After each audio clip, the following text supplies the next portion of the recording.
Tapi Kak bisa dijelaskan langkah selanjutnya nanti ini? Langkah selanjutnya Kak untuk ini pelaporan. Insya Allah ini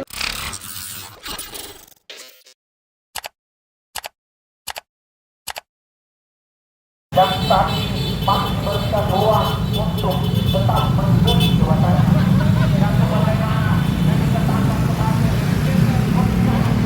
jawabannya dari yang selama ini beberapa kali turun aksi, baru kali ini kita dapat berjumpa.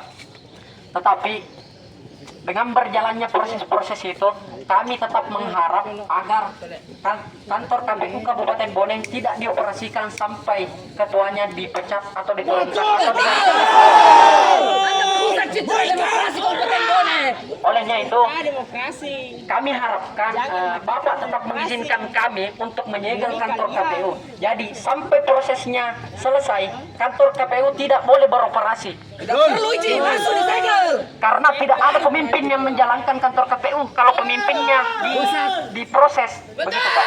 Jadi saya harap kantor KPU bisa disegel dan diberhentikan prosesnya, apapun yang terjadi di dalam sampai. Silakan mengambil wudhu. Tapi Kak bisa dijelaskan langkah selanjutnya nanti ini?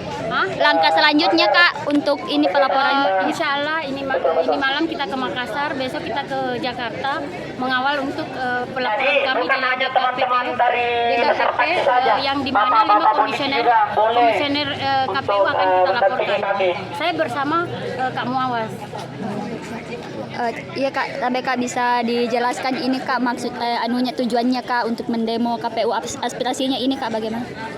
Kami bertujuan melakukan aksi damai ini. Iya. Hanya satu yang kami inginkan, bagaimana supaya demokrasi pilkada yang akan datang di Kabupaten Boneng dapat berjalan dengan penuh demokrasi yang baik dan benar sesuai dengan koridor, aturan dan norma tadi yang telah ditentukan oleh pemerintah. Karena tidak sedikit anggaran yang dikucurkan oleh pemerintah sampai puluhan miliar rupiah untuk menghabiskan uang negara demi untuk demokrasi yang bersih, pemerintah yang clean governance and good governance. Download Tribun X sekarang, menghadirkan lokal menjadi Indonesia.